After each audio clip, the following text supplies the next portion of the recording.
Vamos lá, meus amigos. Eu trouxe alguns artigos aqui para a gente discutir, né, algumas informações interessantes que eu encontrei para dar mais um passo aí nessa questão dos fitoterápicos, né? A gente já viu a importância dos fitoterápicos aí os mecanismos de ação, né, que os fitoterápicos podem desempenhar no corpo, trazendo essa alternativa de atuarem aí sinergicamente no mecanismo aí de doença. E nós passamos também pelos aspectos regulatórios aí envolvendo os fitoterápicos. E hoje eu trouxe algumas outras informações aí para vocês, né? Lembram-se que a gente já discutiu um panorama de matérias-primas, né? Que um dos impedimentos para que o setor decole é o fornecimento de matérias-primas. Achei um artigo bem legal para discutir com vocês, que é esse aqui, ó, o mercado de matérias-primas para a indústria de fitoterápicos. Foi feito lá na Universidade Estadual de Maringá, Departamento de Farmácia. Ele teve o intuito aí, então, de realizar um levantamento sobre os fornecedores de matérias-primas de uma indústria de fitoterápico de porte médio. Aí eles foram lá e, infelizmente, não disseram quais são todos os fitoterápicos. Eu esperava nesse trabalho aí uma tabela com todos os insumos fitoterápicos, mas, infelizmente, eles colocaram nas informações apenas o país de origem dos fornecedores. Mas isso já dá uma boa noção, né, de como que estamos atrasados. E é interessante também que ele comenta um pouco do porquê. Por que é assim? Então, os fornecedores, 34% Brasil, 34% Alemanha, Estados Unidos 8%, Espanha 8%, França 8%, China 8%. Localização geográfica e relação percentual dos fornecedores e insumos. Qual a quantidade de fornecedores de cada país, né? Alemanha 4, Brasil 4, China 1, Espanha, Estados Unidos, França 1 em cada. Só que o número de produtos, né, dessas empresas era diferente. Quantidade de produtos classificados como insumos farmacêuticos ativos fornecidos por país. Então a Alemanha tinha 14. E isso são insumos farmacêuticos que estão saindo de lá e vindo para cá para serem vendidos aqui. O Brasil 5, China, Espanha, Estados Unidos 1, França 3. Então isso é interessante, né, de demonstrar. Porque é mais um, né, indício, né, de como anda o nosso setor aqui. E esse trabalho é de 2014, né? Não faz tanto tempo assim, né? E foi aceito lá em 2016. E vamos lá nos resultados de discussão para mostrar as considerações finais. No decorrer do trabalho, foi possível verificar na prática que 80% das matérias-primas utilizadas pela indústria farmacêutica avaliada são de fato advindas de importação, restando apenas 20% do mercado de produtores brasileiros. Então eles pegaram um laboratório de produção de fitoterápicos de porte médio e avaliaram aí quem é que estava fornecendo matérias-primas para esse laboratório, né? 80% vinha de fora. Tá?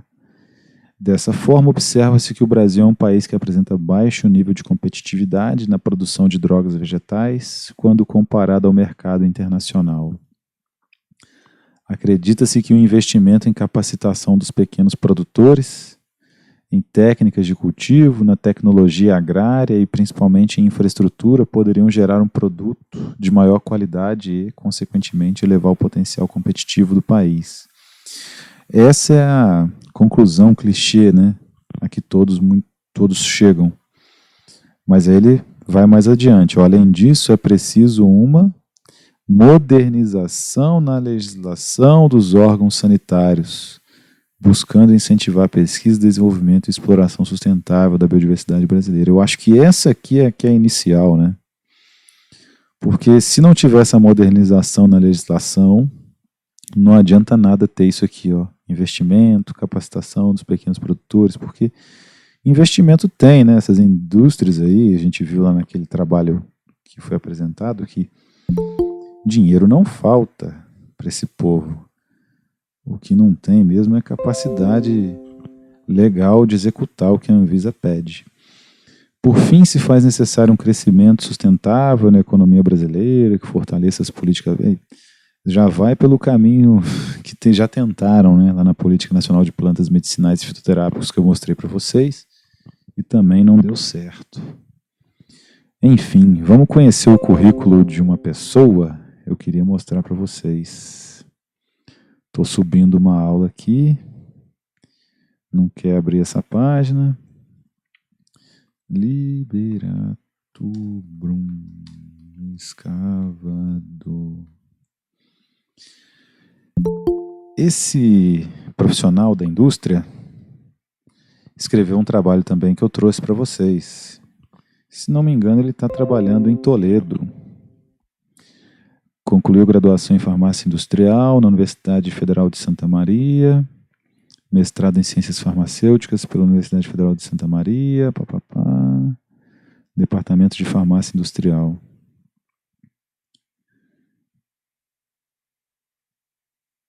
Eu já vi ele no LinkedIn. Eu acho que ele está trabalhando lá na Prate Dona 12. Mas enfim, vejam que é um profissional da indústria. Ó. Trabalha com LCMS, HPLC, extração de fase sólida. Então é alguém que está na indústria, é um farmacêutico como nós, né? Mas que também, como eu, é um entusiasta aí das plantas medicinais. E ele está aqui, ó, Liberato Brum Júnior. E ele escreveu esse trabalho aqui junto com Josélia Large Manfio. Unipar Umuarama. Desafios do desenvolvimento dos dossiês de registro de medicamentos fitoterápicos, né? Então, beleza, você tá aí que nem eu tentando registrar um fitoterápico. Eu achei interessante, né, ter aqui esses desafios, né, e de um profissional que eu sei quem é, porque eu já mandei currículo lá para Toledo, no Paraná. E foi legal encontrar esse trabalho, né? Os benefícios da utilização de plantas medicinais e papapá. Vamos ver então o que um profissional da indústria acha desses desafios aqui, ó, que são, né, fazer um registro de um fitoterápico. Olha as normas aplicáveis ao registro e notificação de fitoterápicos.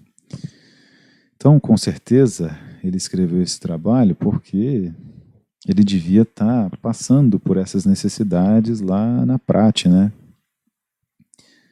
Então veja que você precisa da RDC 47/2009 para fazer a bula do medicamento fitoterápico. A RDC 26/2014 para fazer o folheto informativo, no caso de produto tradicional fitoterápico.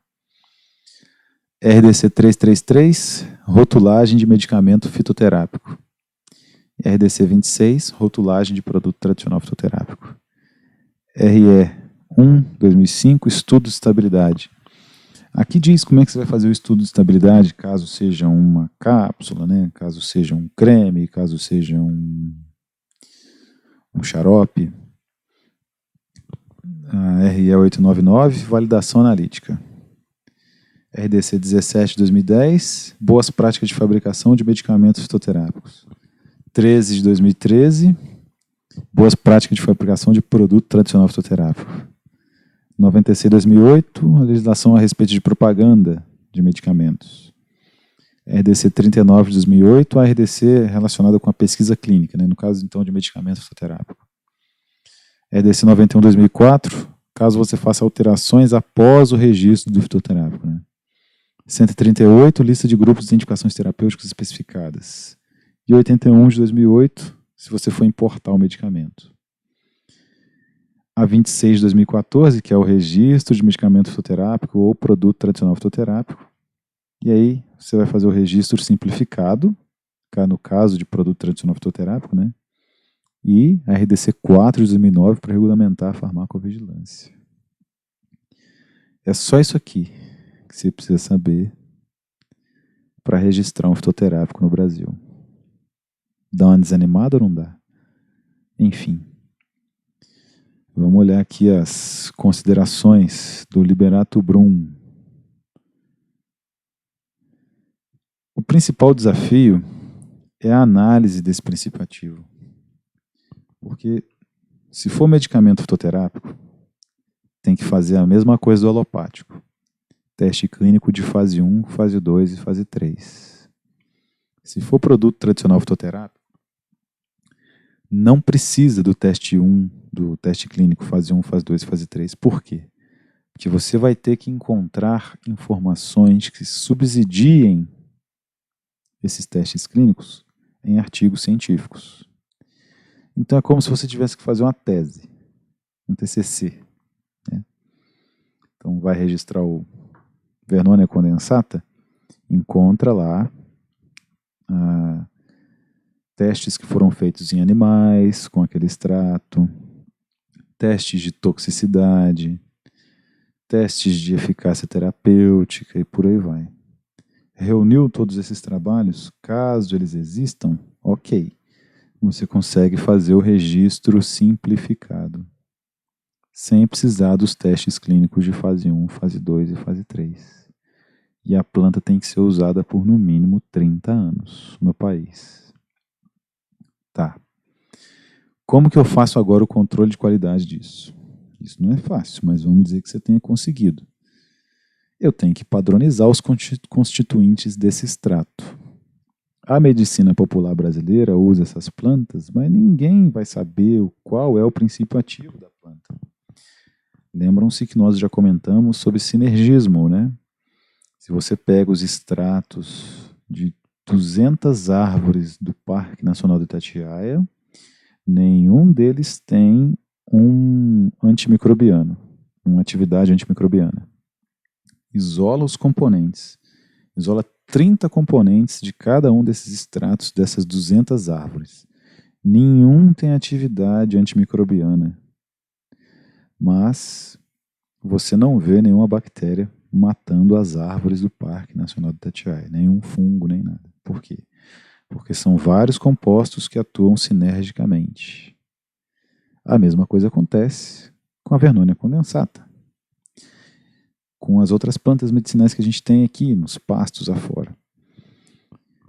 Só que você tem que fazer um controle de qualidade. Então você vai pegar esse extrato, vai submeter lá a cromatografia líquida de alta eficiência. Calma, você vai ver isso em farmacognosia semestre que vem.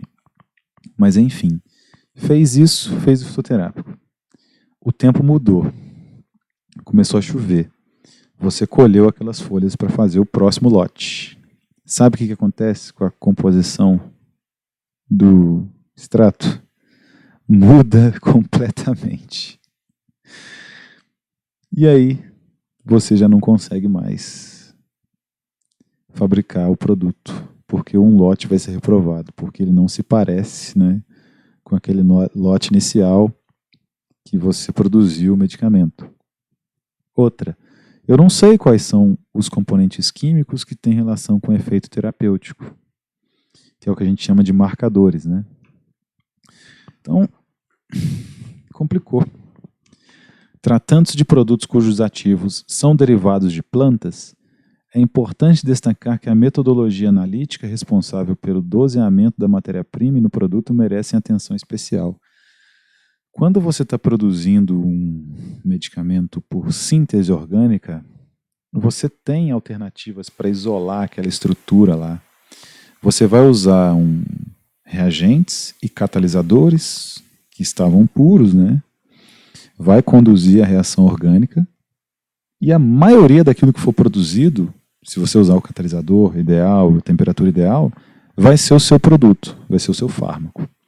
E aí você consegue separar o seu fármaco desse meio reacional com muito mais facilidade e com grande rendimento. Agora, uma matriz vegetal, meu caro, tem de tudo ali dentro. Cobras e lagartos. Quando você submete um extrato à cromatografia líquida, muita coisa te atrapalha. Tem clorofila, tem gordura da planta, tem, sei lá, muitos componentes que não tem nem estrutura química definida. E é por isso que o desafio analítico é o maior desafio, né? Saber quem é o marcador, conseguir dosar esse marcador, separar esse marcador da matriz vegetal que está ali, no seu extrato. E é isso que o Liberato Brum diz aqui, ó, em um produto obtido por síntese, procura-se determinar uma única substância, quimicamente conhecida com estrutura elucidada, assim como sua rota de síntese e, consequentemente, impurezas ou produtos de degradação. Porém, é sabido que numa planta medicinal existe um conjunto de constituintes em que muitas vezes admite-se que a ação farmacológica é resultado do efeito de várias substâncias ou até mesmo uma relação sinérgica entre elas. Nesta situação, costuma-se optar pela escolha de marcadores. E esse trabalho não é tão antigo assim não, é de 2017, tá? Estes marcadores são substâncias que são criteriosamente selecionadas, considerando preferencialmente sua atividade biológica e a viabilidade analítica. E outra coisa que eu tenho que dizer para vocês, quando você submete, né, o seu extrato a esse estudo dos marcadores, qual é o passo a passo para determinar a estrutura química dessa molécula? Vocês já ouviram falar disso? Vão ouvir falar em farmacognosia. Mas esse pequeno ponto eu vou me permitir adiantar aqui para vocês. Ó. O extrato corre numa coluna, né, cromatográfica.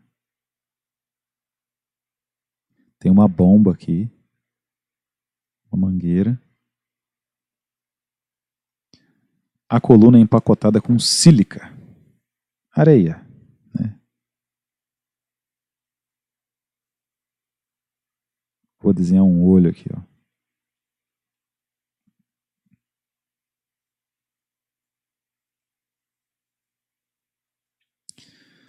Você vai pôr o seu extrato aqui. Vai injetar ele aqui. Às vezes essas colunas têm uma aberturazinha aqui, você injeta o seu extrato aqui, tá? O extrato vai entrar na coluna, numa linha. Né? A bomba está jogando a fase móvel aqui dentro. E tem uma areia aqui, que é o que a gente chama de sílica, né? Perfazendo totalmente esse recipiente, tá? O seu extrato tem uma polaridade, tem componentes, né, que têm polaridades diferentes. O que acontece é que a sílica vai ter uma polaridade diferente da fase móvel, né, que são os solventes orgânicos que estão passando aqui. Fase móvel. E a gente chama a sílica de fase estacionária. Então o que acontece? Quando o componente do seu extrato tem mais afinidade pela fase móvel, ele migra mais rápido nessa sílica. Né? Então, conforme a fase móvel passa, vai arrastando. E quando o seu componente do extrato tem mais afinidade pela fase estacionária, ele migra mais lentamente. Ele vai ficando para trás. É assim que você separa os constituintes do extrato. Quando esses constituintes saem separados aqui no final da coluna, o detector enxerga esses constituintes. A área embaixo da curva está relacionada com a concentração deles, tá? E é isso que é um perfil cromatográfico de um extrato. Só que não é porque tem esse pico aqui que é um composto só não, meu amigo. Pode ser uns 10 compostos aqui com uma polaridade igual, semelhante. Por isso que eles saíram juntos aqui, tá? Da coluna. Então, determinar a estrutura química do composto que está nesse pico é difícil demais. Se o pico não sair bem resolvido do HPLC lá, sai um negócio assim, ó. Seu dia já acaba. Você já vai ficar estressado. Porque isso significa que a sua fase móvel utilizada junto da fase estacionária não foi suficiente para separar esses dois compostos. Você vai ter que ficar uma semana tentando fazer isso aqui, ó.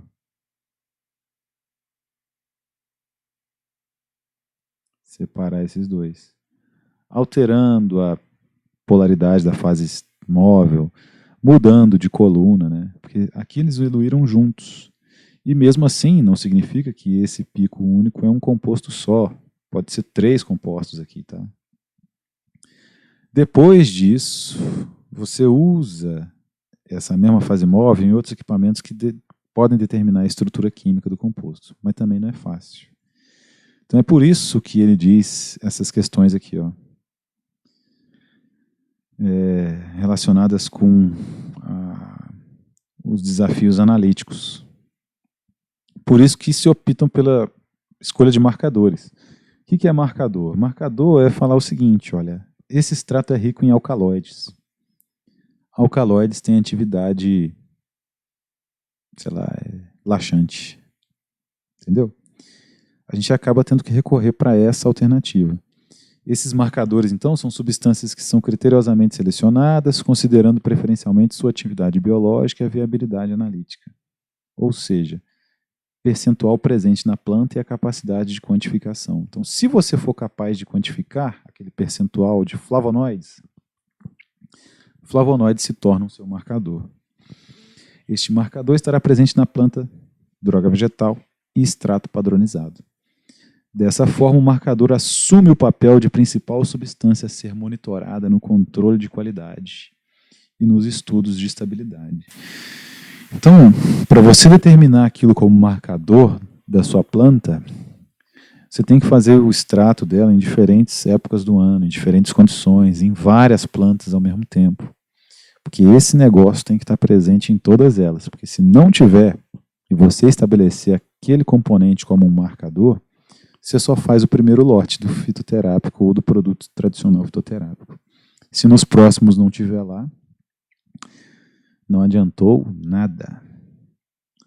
E existem casos até onde mais de um marcador é definido. E é aqui que a gente entra. É por isso que você tem fitoterapia e, posteriormente, farmacognosia na sua grade. Só a gente dá conta disso aqui, de dominar todos esses aspectos, né?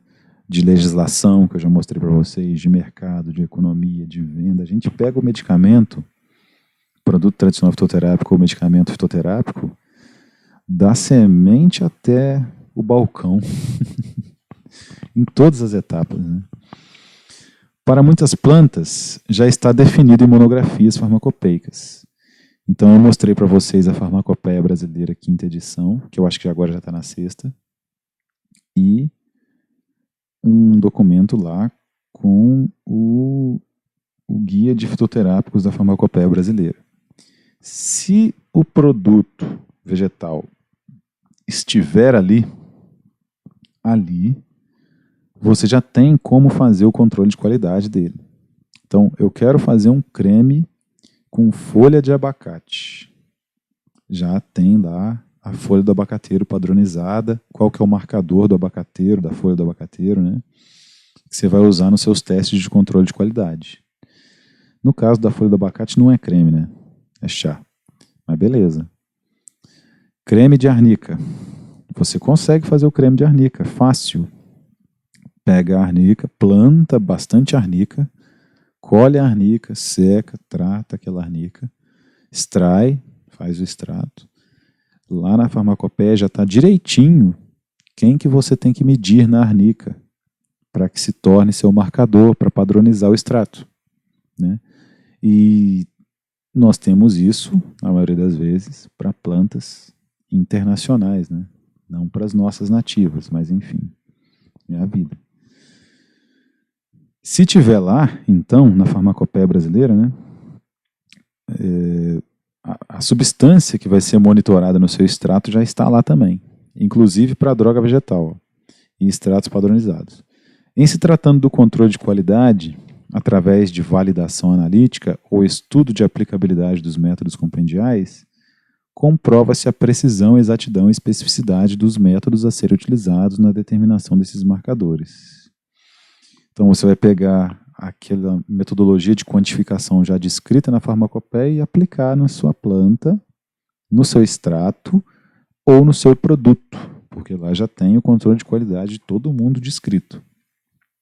Porém, para a aplicação em estudos de estabilidade, é preciso se comprovar que tais métodos também são específicos e capazes de detectar a formação de produtos de degradação.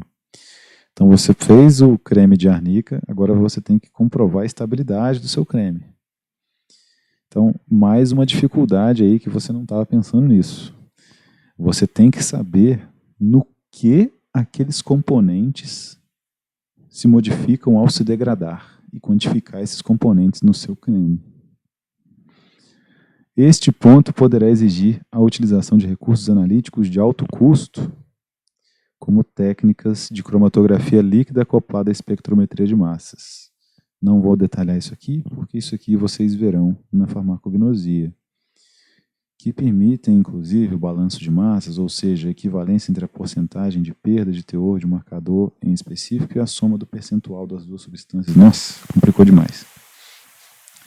No caso de um medicamento fitoterápico, na ausência de evidências científicas, o produto deverá ser submetido à avaliação completa de segurança e eficácia.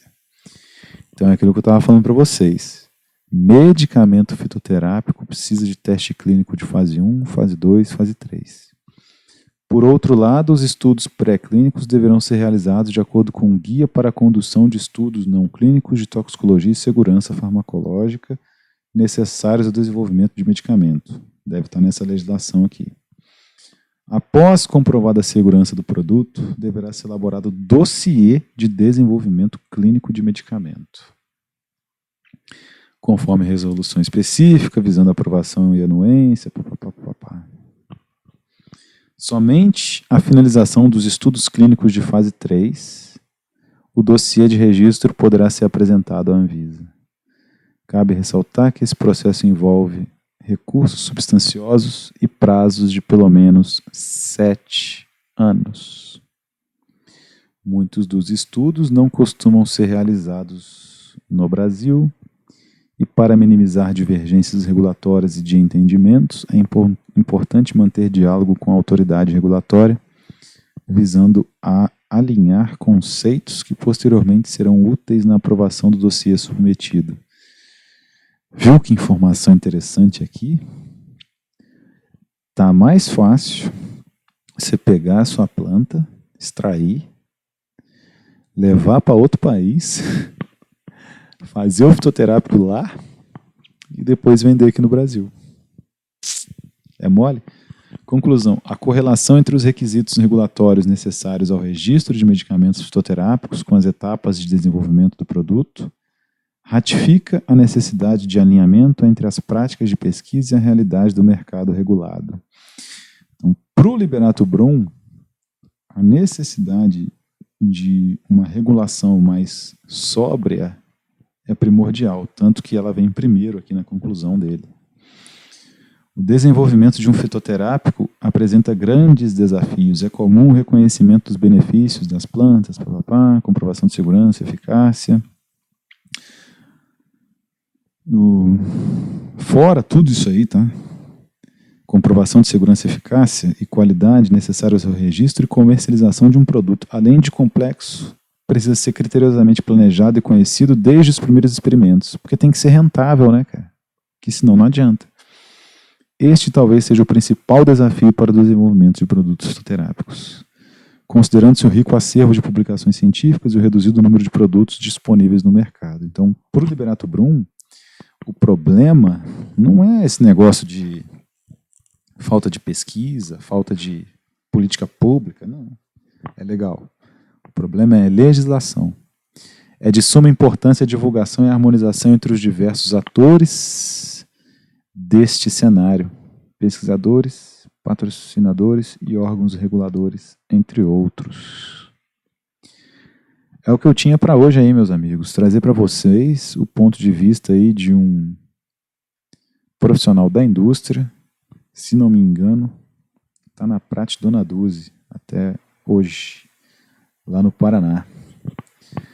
E ele também vê essa questão legal aí como um impedimento. Mas se tem algum profissional que tem que dar conta disso, somos nós, né? Não tem jeito.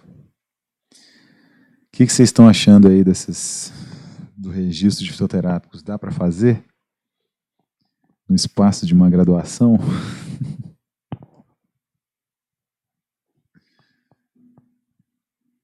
Eu vou para sexta-feira, né?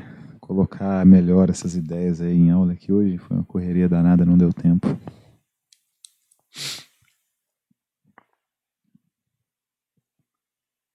Beleza, professor.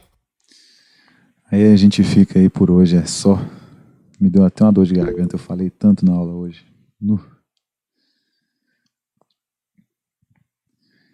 Mas aí para sexta-feira eu coloco isso aí direitinho num PDF. E aí eu vou ver qual o próximo assunto que nós vamos tratar. Vocês têm curiosidade por alguma espécie vegetal, querem aprender mais, tal? Fica a critério de vocês. Pode me mandar sugestões depois pelo WhatsApp também.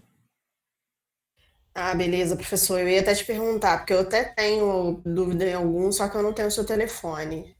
Depois você disponibiliza pra gente, Cria por um favor. grupo, cria um grupo no WhatsApp lá, me põe. Só nosso, da disciplina. Ah, tem um grupo da farmácia que a coordenadora tá e os professores tá. Vou pedir pra ela te colocar lá. Não, esse Ah, tá. aí fica ruim da gente postar os treinos da disciplina lá. Entendi. Porque, poxa, o pessoal lá, vamos dizer assim, tem que disponibilizar aquilo para informações mais pertinentes, né, a todos os cursos, a todos os alunos. Ia ser bom se tivesse um grupo só nosso, que aí dúvidas de vocês não vão estar enchendo o celular da coordenadora, que já tem que lidar com a série de problemas no dia a dia. Agora imagina a gente tendo uma conversa de fitoterapia no grupo, com ela, o celular dela vibrando o tempo todo. É, faz parte. Mas eu entendi, beleza. Beleza? Só criar lá e me colocar. Beleza? Joia. Ô Tainara, cadê o Robson?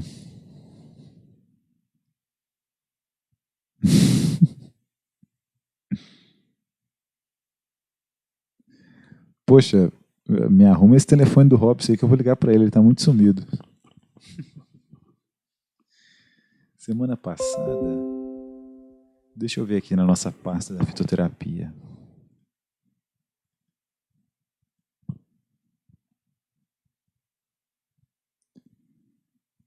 Não sei.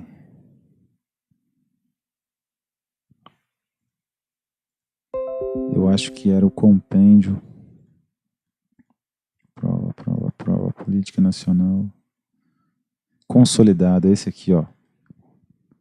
É o consolidado de normas de registro e notificação de fitoterápicos. Vou colocar na plataforma lá para nós hoje. Pode deixar comigo.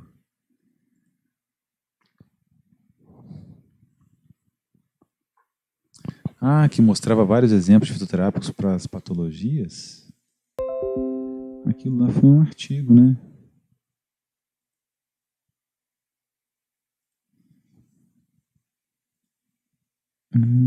Esses aqui foram os de hoje.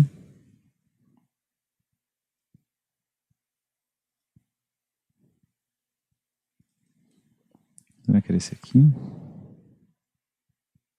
Era esse aqui, ó. Situação de registro de medicamentos fitoterápicos no Brasil. Eu não estou conseguindo ver o... Vamos ver se eu consigo aqui entrar na página de vocês e vejo se ele já está lá.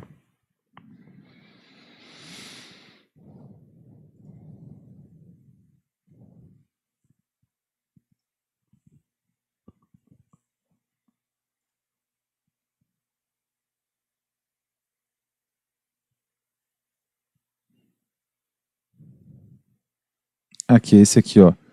Situação do registro de fitoterápicos 2008. Nesse aqui, você vai encontrar aqui, ó, a tabela com, eu acho que uma grande parte, né, das plantas medicinais que são usadas no Brasil atualmente. É muito difícil achar essas informações, né? Esse artigo é de 2008. Mas eu vou ver se eu encontro algum outro aí mais específico para nós, ou até mesmo algum livro de fitoterápicos para vocês, para a gente poder explorar essa parte também, medicinal aí, dos fitoterápicos. Beleza? Beleza. Ficamos assim então, meus amigos. Boa noite, bom descanso para vocês. Até sexta-feira. Boa noite, professor. Até sexta. Boa noite. Faz o grupo lá que eu tô esperando, hein? Tá, beleza. Tá jóia.